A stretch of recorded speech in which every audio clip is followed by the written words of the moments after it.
یہ جو روایت آپ اکثر ہمیں سناتے ہیں اور اپنے پروگراموں میں بھی بیان آپ نے کی ہوگی، میں نے آپ کے منہ سے تو نہیں سنی، لیکن آپ کے اکثر علماء سے سنی، آپ کی کتابوں میں نے پڑھا، آپ کی مجالس سے یہ آواز آتی ہے کہ حضرت امیر المومنین حیدر کرار جو ہے وہ حالت رکوع میں انہوں نے سائل کو جو ہے انگوٹھی دے دی، یہ اور اس پہ آیت جو ہے نازل ہوئی، انما ولیکم اللہ ورسولہ والذین آمنوا الذین یقیمون الصلاۃ ویؤتون الزکاۃ وهم راکعون. تو یہ آیت جو ہے نازل ہوئی، اور آپ کے علامہ ہلی صاحب کہتے ہیں کہ اس کے اوپر اجماع ہے کہ یہ حضرت امیر المومنین علی بن ابی طالب کرم اللہ وجہ الکریم کی ولایت کے متعلق نازل ہوئی ہے. ذرا یہاں بھی آپ مجھے اجماع ثابت کر دیں، کیونکہ مجمع البیان میں کہا گیا کہ یہ آیت جو ہے عبداللہ بن سلام کے متعلق نازل ہوئی ہے، اور تفسیر بغوی کے اندر ہے کہ یہ روایت جو ہے، یہ آیت حضرت ابوبکر رضی اللہ تعالیٰ عنہ کے متعلق نازل ہوئی ہے. تو اجماع کیسے؟ جیسے آپ کہتے ہیں کہ ابوبکر کی خلافت پر اجماع، پھر کیسے؟ تو آپ کو اجماع سے جواب دینا پڑے گا. پھر یہ جو روایت ہے انگوٹھی والی، اس کو بھی آپ آج بیان بھی کر دیں اور ثابت بھی کر دیں کہ جس کے تحت جو ہے آپ کے علماء اس پر اجماع کے قائل ہو گئے ہیں. جبکہ آپ کی کافی یہ کہتی ہے کہ حضرت حیدر کرار نے حالت رکوع میں جو ہے وہ شال دی تھی. تو شال میں تو اور انگوٹھی میں کافی فرق ہوتا ہے، یا آپ کے نزدیک شال اور انگوٹھی ایک ہی چیز ہوتی ہے؟ یہ بھی بتا دیجئے. پھر آپ نے حضرت علی المرتضیٰ کرم اللہ وجہ الکریم کے متعلق آپ نے پہلے یہ تمہید تو باندھ لی ہے کہ نبی علیہ الصلوۃ والسلام کسی کو خلیفہ بنائے بغیر نہیں جاتے، نبی کسی کو خلیفہ بنائے بغیر نہیں جاتا.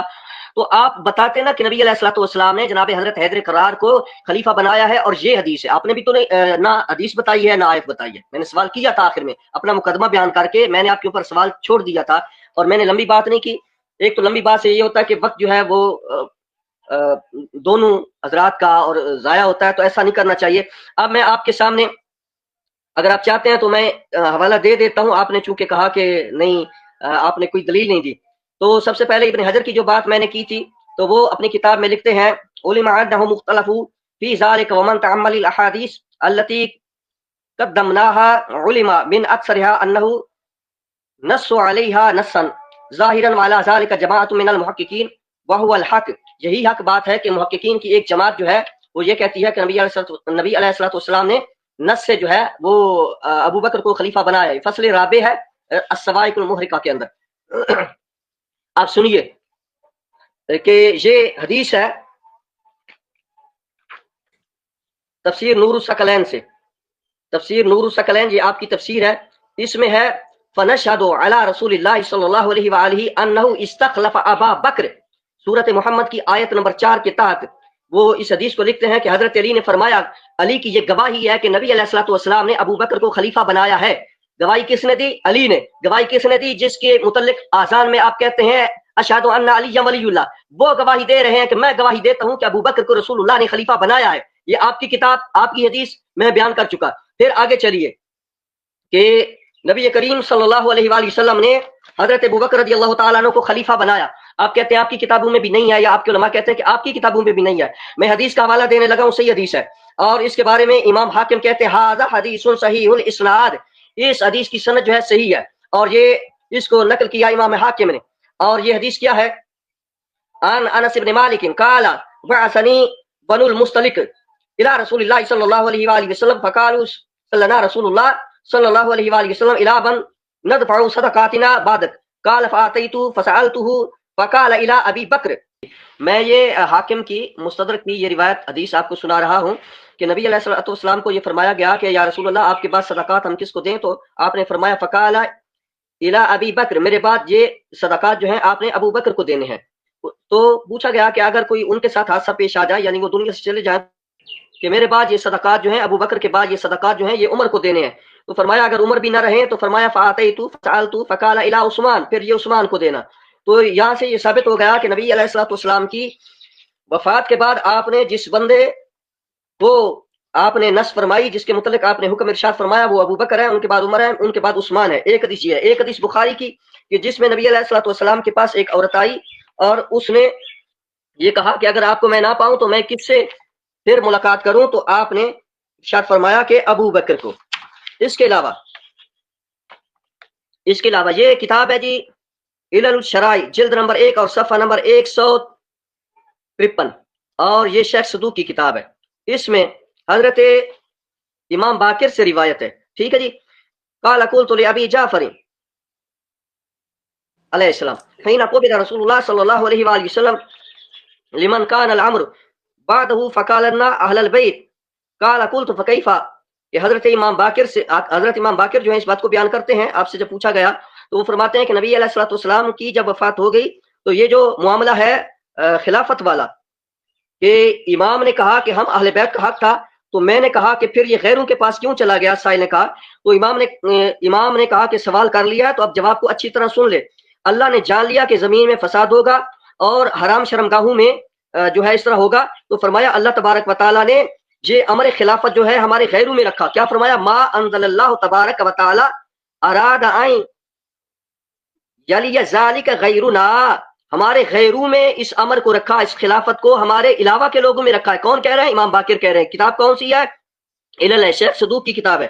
اچھا، یہ ایک حدیث یہ آ گئی۔ اب امالی ہے، یہ بھی شیخ صدوق کی ہے اور جلد نمبر 1 ہے، صفحہ نمبر 180 ہے۔ اس میں ہے قال رسول اللہ صلی اللہ علیہ وآلہ وسلم اللہم ارحم خلفائی ثلاثا، قیل یا رسول اللہ صلی اللہ علیہ وآلہ وسلم ومن خلفاؤک؟ قال الذین یبلغون حدثی وسنتی ثم یعلمونها امتی۔ رسول اللہ صلی اللہ علیہ وآلہ وسلم نے فرمایا اللہ میرے 3 جانشینوں پر رحم فرمائے۔ عرض کی گئی یا رسول اللہ آپ کے جانشین کون ہیں؟ فرمایا میری حدیث اور میری سنت، اور پھر وہ میری امت کو سکھائیں گے۔ اب جو رسول اللہ کی حدیث کو جن لوگوں نے آگے پھیلایا ہے، نشر کیا ہے، وہ صحابہ کرام ہیں۔ جہاں تک ان کی حدیث کی بات ہے تو اس کے متعلق اگر یہ کہتے ہیں تو میں حدیث پڑھ دیتا ہوں کہ امام جعفر نے اپنی حدیث آگے پھیلانے سے، آگے بتانے سے سختی کے ساتھ منع کیا، اور یہ خود بھی اس بات کا اعتراف کریں گے کہ حضرت امام باقر، حضرت امام جعفر جو ہیں انہوں نے تقیہ کے اندر زندگی گزاری ہے، اور وہ جو ہے ان اپنی احادیث کو جو ہے وہ ظاہر نہیں کرتے تھے، اپنے معاملات کو وہ ظاہر نہیں کرتے تھے، وہ ان چیزوں کو چھپاتے تھے۔ پھر آ جائیے اس طرف کہ قرآن مجید کیا کہتا ہے۔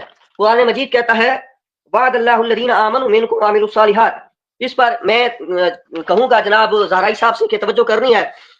اب اللہ تبارک و تعالیٰ جب کسی کو خلیفہ بناتا ہے، اللہ تبارک و تعالیٰ جب کسی، یہ قرآن مجید میں آ چکی نا یہ بات، وعد اللہ الذین آمنوا منکم وعملوا الصالحات لیستخلفنهم فی الارض کما استخلف الذین من قبلهم ولا یمکنن لهم دینهم الذی ارتضی لهم ولا یبدلنهم من بعد خوفهم امنا یعبدوننی لا یشرکون بی شیئا ومن کفر بعد ذلک فاولئک هم الفاسقون۔ سورہ نور آیت نمبر 55۔ آپ یہ دیکھیں کہ اللہ تبارک و تعالیٰ جب کسی کو زمین میں خلیفہ بناتا ہے تو کیسے بناتا ہے۔ ان کے لوگ جو یہ سوال کرتے ہیں کہ اللہ تعالیٰ نے اگر ابو بکر کو خلیفہ بنایا ہے، عمر کو خلیفہ بنایا ہے، تو کیا دلیل ہے؟ آئیے سنیے اللہ کا قرآن جو ہے وہ کیا کہتا ہے کہ اللہ جب کسی کو زمین کے اندر اقتدار دیتا ہے تو کیسے دیتا ہے۔ ایک اور آیت میں اللہ پاک نے ارشاد فرمایا الذین ان مکناہم فی الارض اقاموا الصلاۃ وآتوا الزکاۃ وامروا بالمعروف ونہوا عن المنکر وللہ عاقبۃ الامور، کہ یہاں بھی اللہ تبارک و تعالیٰ نے زمین میں فی الارض الذین ان مکناہم، سورۃ الحج ہے آیت نمبر 41 ہے، اس میں بھی یہ فرمایا گیا کہ اللہ پاک جو ہے کسی کو تمکین دیتا ہے زمین کے اندر۔ جب اللہ کسی کو تمکین دیتا ہے، یہ مکناہم پہ غور کرنا ہے، جب اللہ کسی کو تمکین دیتا ہے، جب اللہ زمین کے اندر کسی کو تمکین دیتا ہے تو کیسے دیتا ہے؟ اللہ پاک بنفس نفیس خود زمین پہ نہیں تشریف لاتا کہ کسی کے ہاتھ سے پکڑ کے یا کسی کو کہے کہ یہ خلیفہ ہے، تو کیا طریقہ ہے؟ فرمایا زمین کے اوپر جس کو تمکین دیتا ہے، اقتدار دیتا ہے، خلافت دیتا ہے، تو کیسے دیتا ہے اللہ پاک اس کو قرآن میں بیان فرما رہا ہے۔ اب آ جائیے قرآن مجید کے اگلے مقام پر، تو حضرت یوسف علیہ السلام جو ہے ان کو عزیز مصر نے جو ہے طلب کیا، اور وقال الملک ائتونی به استخلص لنفسی فلما کلمہ قال انک اليوم لدینا مکین امین۔ تو یوسف علیہ السلام نے عزیز مصر کو کہا کہ آپ مجھے خزانوں پہ مقرر کر دیں، یعنی مجھے وزیر خزانہ بنا دیں۔ تو عزیز مصر نے یوسف علیہ السلام کو تمکین دی، وزیر بنایا۔ اب بنایا بظاہر وزیر عزیز مصر نے ہے، عزیز مصر نے حضرت یوسف علیہ السلام وزیر بنایا ہے، لیکن اللہ تبارک و تعالیٰ کیا فرماتا ہے اس بارے میں؟ اللہ تبارک و تعالیٰ ارشاد فرماتا ہے اس بارے میں وَكَذَلِكَ مَكَّنَّا لِيُوسُفَ فِي الْأَرْضِ، ہم نے یوسف کو تمکین دی زمین میں۔ ظاہراً جو تمکین دی ہے یوسف کو کس نے؟ عزیز مصر نے، لیکن عزیز مصر کے فعل کو اللہ تعالیٰ نے اپنا فعل قرار دیا کہ یہ جو تمکین عزیز مصر نے دی ہے یہ در حقیقت دی ہے یوسف کو۔ اسی طرح تو اللہ تبارک و تعالیٰ جب کسی کو تمکین دیتا ہے، جب کسی کو اقتدار دیتا ہے زمین میں، تو وہ بنفس نفیس خود نہیں بلکہ اپنے بندوں کے ذریعے سے اللہ تعالیٰ اس بندے کو تمکین دے دیتا ہے۔ اسی طرح اور کئی مثالیں قرآن مجید کے اندر موجود ہیں، وما رمیت اذ رمیت ولکن اللہ رمی، یہ بھی موجود ہے۔ اس کے علاوہ اور کئی آیات ہیں کہ کوئی وہ کام کوئی اور کرتا ہے، لیکن اللہ پاک فرماتا ہے کہ یہ کام رب نے کیا ہے، تمہارے رب نے کیا ہے۔ آپ سورہ الم تری کیفہ پڑھ لیں کہ ہاتھیوں کے ساتھ جو سلوک کیا تھا وہ کس نے کیا تھا؟ ابابیل نے، لیکن اللہ فرماتا ہے تیرے رب نے کیا سلوک کیا ہاتھی والوں کے ساتھ؟ تو کسی فعل کی نسبت جو زمین پہ فعل ہوتا ہے اس فعل کی نسبت اللہ تبارک و تعالیٰ اپنی طرف کرتا ہے۔ اسی طرح سقیفہ کے اندر صحابہ کرام نے ابو بکر صدیق رضی اللہ تعالیٰ عنہ کے ہاتھ کے اوپر جو بیعت کی ہے وہ در حقیقت اللہ نے تمکین دی ابو بکر صدیق کو، اس لیے کہ اللہ پاک اس میں واضح فرما رہا ہے قرآن پاک میں سورہ نور کی آیت نمبر 55 میں کہ وعد اللہ الذین آمنوا منکم وعملوا الصالحات، کہ جو ایمان لائے اور نیک عمل کیے میں اللہ وعدہ فرما چکا ان سے کہ ضرور زمین میں خلیفہ بناؤں گا۔ اب جب اللہ وعدہ کر چکا کہ ضرور خلیفہ بنائے گا تو یہ بات بالکل پکی ہے، قرآن کیا کہ انہوں نے خلیفہ بننا ہے۔ اب جو بنے ہیں وہ سب کے سامنے ہیں، اگر ان کا انکار آپ نے کرنا ہے تو اس کے لیے آپ کو دلیل دینی پڑے گی۔ میں نے قرآن مجید کی یہ آیت بھی پیش کر دی، میں نے سورہ یوسف کی آیت بھی پیش کر دی، اور میں نے آپ کی کتابوں سے بھی احادیث پیش کر دی ہیں، ابھی اور بھی میں پیش کروں گا، بلکہ میں لگے ہاتھوں اس کو پیش کر دیتا ہوں تاکہ آپ اس کا جواب بھی دے دیں۔ بڑی مشہور حدیث ہے جس کے بارے میں اکثر ان کے علماء ہمیں ہماری عوام کو مغالطہ دیتے ہیں۔ یہ جو میں پڑھ رہا ہوں روایت سب سے پہلے یہ وہی تفسیر البرہان ہے جس کا آپ نے پہلے ذکر کیا تھا۔ تفسیر البرہان میں یہ روایت آ رہی ہے، اور جو حوالہ میں دے رہا ہوں یہ حدیث اتنی ہے، اور اس کے علاوہ جو آپ پیش کریں گے پھر میں اس کا الگ سے بھی جواب دوں گا، لیکن تفسیر البرہان عاصم خراسانی کی تفسیر سے یہ اتنی ہے۔ وہ کیا ہے کہ ایک منٹ، وہ میرے سامنے نہیں ہے بلکہ آگے، ٹھیک ہے جی، اس میں ہے قال امیر المومنین علیہ السلام من لم یقل انی رابع الخلفاء الاربع فعلیہ لعنت اللہ، البرہان اور جلد نمبر 1 صفحہ نمبر جو ہے وہ 159 ہے، سورۃ البقرہ، اور اس کی تفسیر میں انہوں نے اس کو نقل کیا، یہ اتنا ہی نقل کیا۔ مزید جو آپ کہتے ہیں کہ نہیں اس حدیث میں یہ ہے کہ اس میں مزید وضاحت ہے، اور وہ وضاحت یہ ہے کہ اللہ پاک نے چوتھے خلیفہ جو حضرت علی ہے، میں اس کا ترجمہ کر دوں تاکہ عوام کے لیے تھوڑی آسانی ہو، کہ اس میں حضرت علی المرتضیٰ یہ فرما رہے ہیں کہ جو شخص مجھے چوتھا خلیفہ نہ مانے اس پر اللہ کی لعنت ہو۔ تو اس کی یہ تعویل پیش کرتے ہیں کہ اگرچہ یہ نقطہ یاد رکھیں کہ ان کی تعویل ہمارے اوپر حجت نہیں ہے، حدیث اتنی ہے جو میں نے پڑھ دی ہے، آگے جو مزید آئی ہے اس کی تعویل کسی امام کی طرف سے بھی آئی ہے تو وہ ہمارے لیے حجت نہیں ہے، اس لیے کہ وہ آپ کے روات کے ذریعے سے آئی ہے۔ یہ ہمارے لیے یہ نہیں کہ امام نے فرمایا، بلکہ روات کی وجہ سے اس کو ہمارے لیے وہ حجت نہیں بنے گی۔ پھر آپ جو اس کی تعویل کرتے آپ تعویل ہیں آپ کے علماء، اور کئی کتابوں میں نے پڑھا اور سن بھی لیا کئی علماء سے کہ آپ تعویل کرتے ہیں۔ جناب میں گزارش کروں گا اپنا زہرائی صاحب سے کہ تعویل جو آپ کی ہے اس کو ذرا سنیے گا، اور اس کا جو میں رد کرتا ہوں اس کو بھی سنیے گا، اور میں جو رد پیش کروں گا اس کا جواب ضرور دیجیے گا۔ آپ کہتے ہیں کہ ان میں علی جو چوتھے خلیفہ ہیں تو پہلے خلیفہ آدم ہے، دوسرے جو ہے وہ ہارون ہے، اور پھر تیسرے جو ہے وہ داؤد علیہ السلام ہے، داؤد علیہ السلام ہے، پھر ہارون ہے، اور چوتھے علی ہیں۔ اس اعتبار سے حضرت علی جو ہے چوتھے ہیں، تو پھر بھی آپ کی تعویل جو ہے غلط ہے۔ اس لیے غلط ہے زہرائی صاحب کہ آپ کے نزدیک حضرت علی المرتضیٰ حیدر اقرار کرم اللہ وجہ الکریم جو ہیں وہ ان انبیاء سے افضل ہیں، اور افضل جو ہوتا ہے وہ آپ کے نزدیک پہلا خلیفہ ہوتا ہے۔ تو یہ جو انبیاء ہیں، آدم ہے، ہارون ہے، داؤد ہے، اگر علی ان سے افضل ہے تو پھر بھی پہلے خلیفہ ہونا چاہیے نہ کہ چوتھے خلیفہ، تو چوتھے خلیفہ کیوں ہو گئے ہیں؟ تو پھر بھی آپ نے یہ جو اپنی تعویلات یہاں کتابوں میں لکھی ہے نا، پھر بھی آپ کو کوئی فائدہ نہیں دے گی، اگرچہ آپ کی تعویل ہمارے لیے کوئی حجت نہیں ہے۔ حضرت علی المرتضیٰ کا فرمان اتنا ہے آپ کی پیش کردہ کتاب میں کہ انہوں نے فرمایا کہ جو شخص مجھے چوتھا خلیفہ نہ مانے اس پر اللہ کی لعنت ہو۔ مجھے انتظار تھا کہ مفتی صاحب جو ہے کوئی رسول اللہ کی ایسی حدیث سنائیں گے کہ جس سے نص قطعی واقعی ثابت ہو، اور پہلے بات تو یہ ہے کہ اپنے جمہور علماء کو یہ سمجھا دیں کہ خلافت جو بنی ہے وہ نص سے بنی ہے، اور آپس میں اختلاف ختم کر دیں۔ رسول اللہ صلی اللہ علیہ وآلہ وسلم سے نص کو ثابت کیا کس ذریعے سے کہ صدقہ اگر دینا ہے تو کس کو دینا ہے، اس سے یہ خلافت کو ثابت کر رہے ہیں۔ سبحان اللہ، ماشاء اللہ، میں صدقے جاؤں مفتی صاحب کے۔ مفتی صاحب آپ کے کیا کہنے کہ آپ نے رسول اللہ کی اس بات سے خلافت کو ثابت کیا کہ یہ اگر صدقہ دینے آؤ اگر میں نہ ہوں تو حضرت ابو بکر کو دینا، پھر حضرت عمر کو دینا، پھر حضرت عثمان کو دینا، لہذا یہ خلافت کی تفصیل کی۔ تو ایک چھوٹا سا آپ سے سوال ہے، تو کیا انصار صحابہ اس بات کو نہیں جانتے تھے کہ اس بنا پر حضرت ابو بکر رسول اللہ کے خلیفہ ہو چکے؟ وہ تو سعد بن عبادہ خود اپنے لیے بیعت کے لیے کھڑے ہوئے تھے کہ مجھے خلیفہ بننا ہے۔ سقیفہ کے اندر یہ بات کہی گئی کہ ایک خلیفہ تم میں سے، ایک خلیفہ ہم میں سے، وہاں پر حضرت ابو بکر نے کہا کہ نہیں، خلیفہ ہم میں سے ہوگا، میں سے ہوگا، وہاں ان کو کہنا چاہیے تھا کہ نہیں، یہ جو حدیث ہے کہ رسول اللہ سے پوچھا گیا کہ آپ کے بعد صدقہ کس کو دینا ہے، تو میرا نام لیا گیا تھا۔ پھر جب وہ بیعت ہو چکی، امیر المومنین حضرت علی ابن ابی طالب صلوات اللہ علیہ ناراض تھے اس بات پر۔ بخاری میں لکھا ہے کہ حضرت ابوبکر سے امیر المومنین نے کہا کہ آپ خلیفہ ہو گئے، ہم سے پوچھا تک نہیں۔ تو حضرت ابوبکر کی آنکھوں میں آنسو آ گئے۔ یہ بات میں پہلے بھی کر چکا ہوں، ان کو چاہیے تھا وہ کہتے کہ علی تمہیں کیا ہوا ہے، کہ رسول اللہ نے تو میری وصیت کی ہے کہ ایک صدقہ دینے کے لیے کسی کو کہا کہ ابوبکر کو دینے آنا، تو اس بنا پر میں خلیفہ ہو گیا ہوں۔ اب جب خلیفہ بنے تھے تو انہیں کہنا چاہیے تھا کہ اے لوگوں، میں اس بنا پر خلیفہ بنا ہوں، لیکن جب وہ خطبہ دے رہے یا ایھا الناس انی قد ولیت، اے لوگوں تم نے مجھے اپنا حاکم بنایا ہے، ولی بنایا ہے۔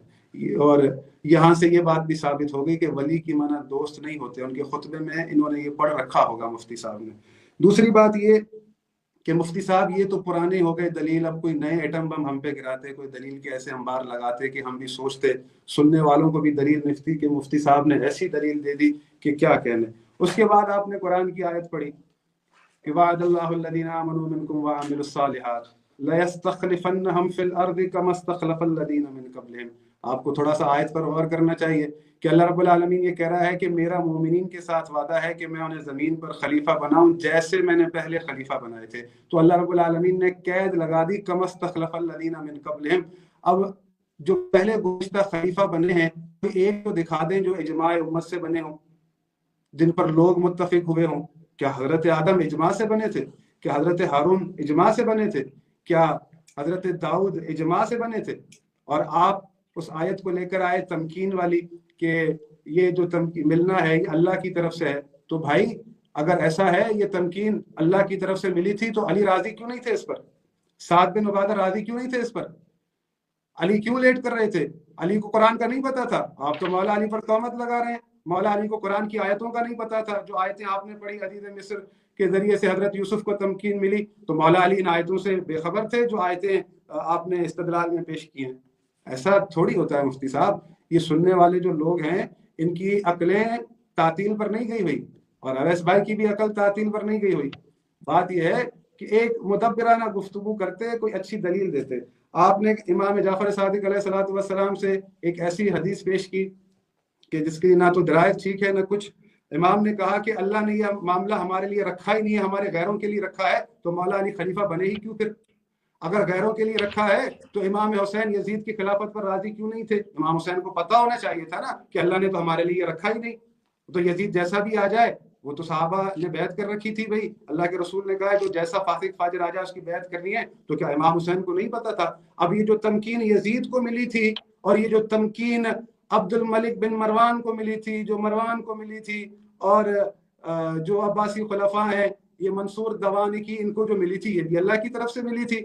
ارے بھائی میں نے پہلے آپ سے کہا کہ الا ان الذین یفترون علی اللہ الکذب لا یفلحون، جو لوگ اللہ پر جھوٹ افترا کرتے ہیں کبھی بھی وہ فلاح نہیں پاتے۔ اللہ رب العالمین فرماتا ہے کہ اتقولون علی اللہ ما لا تعلمون، تم اللہ کی نسبت وہ باتیں کیوں کرتے ہو جو تم نہیں جانتے۔ یہ آپ کیا لے کر آ گئے؟ پھر آپ کہہ رہے ہیں کہ پہلے جب آپ کا ٹائم آئے آپ میرے پہلے ان سوالوں کے جواب دیجئے گا جو میں نے سوال اٹھائے ہیں، یزید کی تمکین کا بتائیے گا، اور جو میں نے آپ کے سامنے سوال اٹھائے ہیں مولا علی نے جو بیعت نہیں کی کیا قرآن کی آیتوں سے غافل تھے؟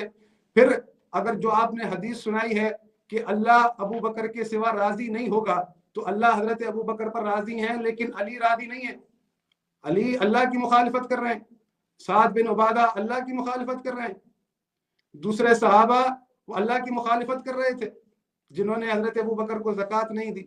تو یہ آپ جو دلیل لے کر آئے ہیں یہ آپ کا ایک فقط آپ نے ذہنی قیاس بنایا ہے، اس دلیل کے پیچھے آپ کے پاس کچھ بھی نہیں ہے، نہ تو اس کے پیچھے کوئی منطق ہے نہ ہی اس کے پیچھے کوئی لاجک ہے۔ میں نے آپ سے سیدھا سیدھا سوال اٹھایا تھا کہ بھائی آپ کو پتہ ہونا چاہیے امیر المومنین وہ ذات ہے جس نے قرآن میں وہ تمام آیتیں کہ جس میں اللہ رب العالمین فرماتا ہے کہ ذالک هو الفوز العظیم، اپنے دنیا سے جاتے وقت یہ کہا تھا کہ فزت ورب الکعبہ، اور دنیا کو بتا دیا کہ کامیابی کا سرٹیفکیٹ میرے پاس ہے۔ اللہ رب العالمین، میں نے پہلے بھی کہا تھا، دوسرے مفتی صاحبان نے بھی اسی بات کو لے کر آئے تھے، اسی دلیل کو لے کر آئے تھے، اللہ رب العالمین نے ہمیں دنیا میں روبوٹ بنا کر نہیں بھیجا، اللہ کسی کا رستہ نہیں روکتا۔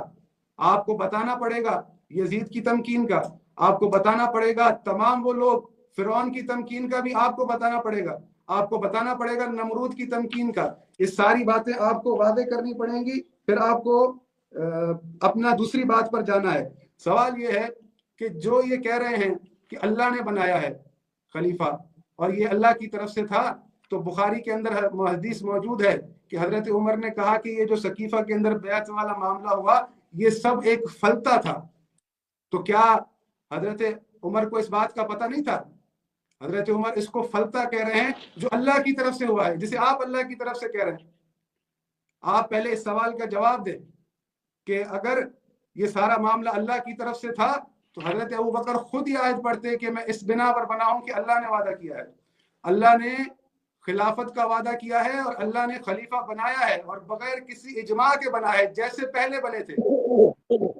اس بات پر قید لگا دی کہ پہلے کبھی کوئی خلیفہ لوگوں کی مرضی پر نہیں بنا تو قیامت تک نہیں بنے گا۔ اگر ایسا ہی ہے تو بسم اللہ، وہی پرانے سوال ہیں، آپ بھی جواب دے کر کوشش کیجئے گا۔ تو اگر یہ لوگوں کے دلوں کا معاملہ ہے تو اللہ رب العالمین نے امام حسین کے لیے لوگوں کے دلوں میں کیوں نہیں ڈالا؟ یزید کے لیے کیوں ڈالا کہ یزید کی بیعت کی جائے؟ کسی کے بعد ہے جواب اس بات کا؟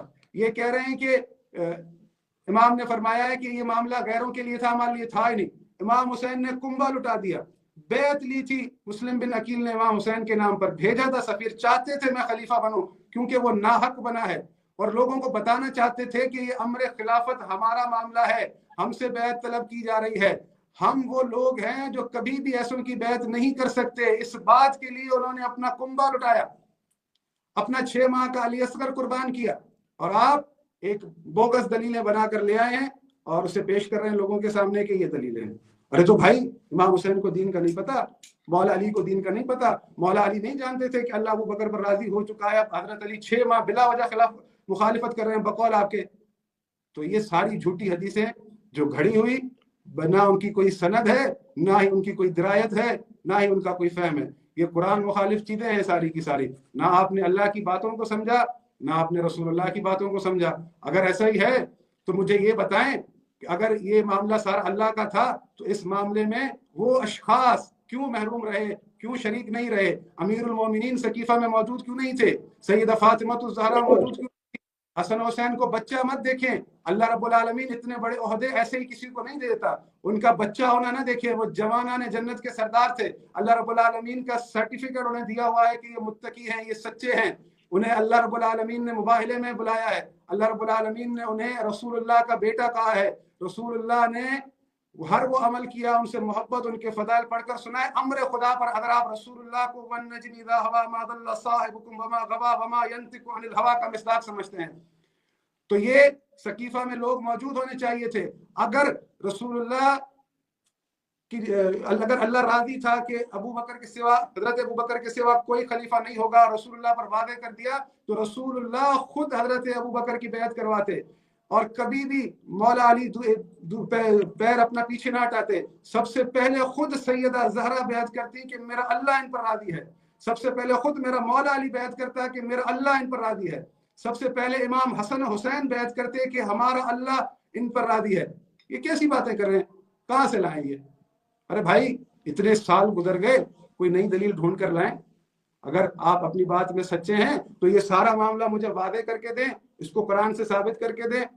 آپ نے آیت بھی اگر پڑھی ہے تو اس طرح سے پڑھی ہے، اس طرح سے اس کو بنایا ہے کہ جو خود حضرت عمر بھی اسے قبول نہیں کر رہے اور نہ ہی خود حضرت ابوبکر اس کو آن کر رہے ہیں۔ ایک شخص کو اتنا بڑا ٹائٹل ملا ہے اور وہ جانتے نہیں ہیں اور اس کا استفادہ نہیں کر رہے کہ مجھے اللہ کے رسول نے دعا مانگی تو مجھے اللہ نے چنا ہے۔ ارے بھائی، یہ تو سیدھی سیدھی کامن سینس کی بات ہے۔ ایک عام آدمی جو وہ بھی سمجھ جائے اس بات کو کہ یار اتنا بڑا کسی کو اعزاز ملا ہے کہ اللہ کہہ رہا ہے کہ میں ان کے سوا کسی پر راضی نہیں ہوں گا، تو رسول اللہ، ان کے اہل بیت جنہیں اللہ نے طہارت بخشی ہے، وہ ان پر راضی نہیں ہے۔ 1 سیکنڈ بھی لیٹ نہ کرتے، 6 سیکنڈ بھی لیٹ نہ کرتے، آپ 6 مہینے کے لکھ کے بیٹھے ہوئے۔ امام علیہ السلام چاہتے تھے کہ لوگوں سے یزید جیسا ظالم فاسق حکمران ہٹے اور ہمارا حق ہمیں واپس ملے. یہ امام حسین کی قربانی ہے. ورنہ تو آپ ان چیزوں کو بنیاد بنا کر لوگوں پر یہ وعدے کر دیتے. بھائی ان کے لیے تو تھا ہی نہیں. جب تھا ہی نہیں ان کے لیے تو پھر مولا علی خلیفہ کیوں بنے, امام حسن خلیفہ کیوں بنے؟ کہتے نہیں ہمارے لیے تو ہے ہی نہیں ہے. تو آپ ان چیزوں کو سمجھتے ہیں. مجھے افسوس اس بات کا ہے, آپ ان تمام تر چیزوں کو سمجھتے ہوئے, جانتے بوجھتے ہوئے بھی یہ باتیں کر رہے ہیں. کیونکہ آپ کو پتا ہے کہ آپ کے جماعتی, آپ کے سامنے بیٹھنے والے آپ سے کراس کوشچن نہیں کرتے, اور میں آپ سے یہ کراس کوشچن کر رہا ہوں, آپ کے سامنے پیش کر رہا ہوں کہ بھائی آپ اپنے تمام تر معاملات میں ہمیں یہ وعدے کر کے معاملہ جو میں نے آپ کے سامنے پیش کیا, حضرت عمر اس بیعت کو فلتا کیوں کہہ رہے ہیں؟ اگر لوگوں کا معاملہ تھا تو پھر لوگوں پر چھوڑا جاتا. حضرت ابوبکر خود حضرت عمر کو خلیفہ بنا کر گئے, حضرت عمر نے شورا بنائی. یزید, یہ ساری کے سارے معاملے کس طرح سے ہوئے؟ آپ اس معاملے کو وعدے کر دیں, سننے والوں کو اگر کچھ سمجھ میں آتی ہے, میں نے اپنی بات کر دی, آپ اپنی بات کریں, سننے والے فیصلہ کریں گے کہ کس کی بات حق ہے کس کی بات نہ حق ہے. بسم اللہ.